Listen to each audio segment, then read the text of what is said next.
3, 2, 1. E aí, pessoal, tudo bem com vocês? Eu me chamo Wilson. Eu me chamo Nicole. E hoje nós vamos sair da nossa zona de conforto. Exatamente. Você sabe que quando você sai da zona de conforto, você tá falando não só pra si mesmo, mas pra Deus, que você tá disposto a viver muito mais do que você pensou que poderia viver. E também quando você sai da sua zona de conforto, você enxerga o potencial que você tem simplesmente pelo fato de você ser filho de Deus. Esse entendimento é o que vai dar a direção e vai mudar completamente a tua vida. Você tem que Exatamente. Então, primeiríssimo princípio, Deus não gosta do preguiçoso. Tem um provérbio que fala no versículo 12 e 27. O preguiçoso nem mesmo cozinha um animal que caçou, mas o que trabalha com dedicação valoriza tudo que possui. Ele nem se ajuda, o preguiçoso. Exatamente.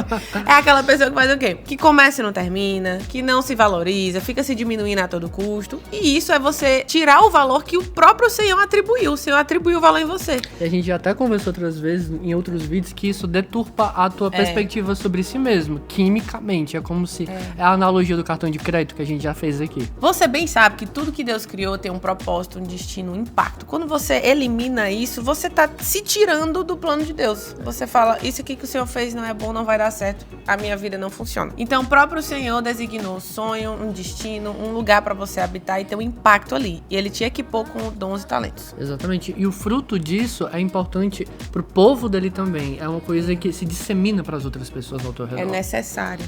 Por isso cria expectativas. Deus, ele capacita a gente com o seu espírito. E o preguiçoso, ele é passivo, gente. Ele não anda, ele fica parado, ele é omisso diante dessa responsabilidade que o Senhor direcionou para que ele se movimente. Então, assim, o preguiçoso, ele não busca a face do Senhor. O preguiçoso, ele não busca a presença. E onde está a presença de Deus, há movimento. Você pode ver que sempre ele fez isso no Antigo Testamento. Ele dava direções e logo em seguida o povo se movimentava. Então, não dá para ficar parado diante de uma nova orientação de Deus. O preguiçoso, ele é assim. E a gente tem que se distanciar desse caráter preguiçoso para seguir o movimento de Deus. E esse é o segundo princípio, estar em movimento. Quando a gente está em movimento, a gente vive um processo do movimento, né?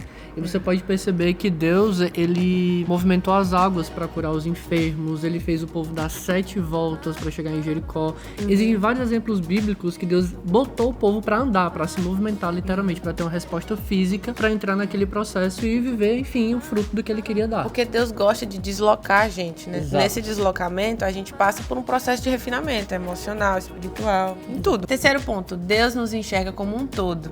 Sabendo que a linguagem de Deus é fé, a gente percebe que Deus, ele não toca só... A gente não pode separar a nossa vida em caixinhas. Deus não toca só quando a gente tá jejuando, no nosso interior, quando a gente tá jejuando.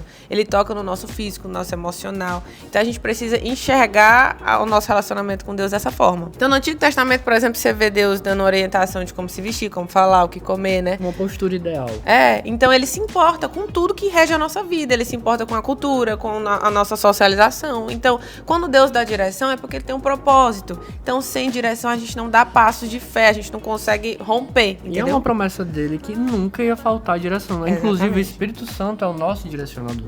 Você acha mesmo, por exemplo, que Deus só se importa com você quando você tá jejuando e orando? Não, ele se importa com você como um todo. Contexto geral. Essa ideia, por exemplo, gente, de separar o espiritual do profano, veio através de uma perspectiva, inclusive, gnosticista, que era como se somente aquilo que tinha cunho espiritual tivesse um fundamento divino. Como se a nossa carne, por exemplo, não pudesse ser abençoada por Deus, não pudesse ser usada como parte desse movimento, por exemplo. Só que Jesus veio em carne e osso. Aí quebrou essa ideia do gnosticismo, entendeu? Quebrou essa ideia, trazendo assim que eu trouxe o meu filho como homem para sentir como vocês, para sacrificar por vocês a partir de um princípio divino. Então, não dá pra gente olhar para as nossas necessidades através de caixinhas.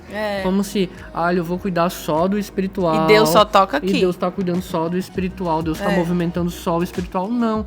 Deus, ele vai comunicar a partir da palavra dele algo espiritual, óbvio, porque ele é divino, mas isso vai influenciar a tua alma, as tuas emoções, o teu físico. E o teu corpo vai se movimentar através dessa direção. Então, não é algo exclusivamente espiritual. Por exemplo, o exemplo do jejum que a gente colocou. Só porque eu tô fazendo jejum, e jejum tem um contexto espiritual. Aí Deus vai me ver aqui. Deus vai me ver aqui? Não, cara, Deus ele vai te ver como um todo, você é um todo. A santidade, ela é um todo, ela não é apenas a tua área espiritual. É corpo, alma e espírito. Exato. E a gente precisa resolver isso logo, identificar se a gente realmente colocou nossa vida em caixinhas e que Deus só nos visita em certo ponto, porque Deus, ele tem um propósito pra nossa vida.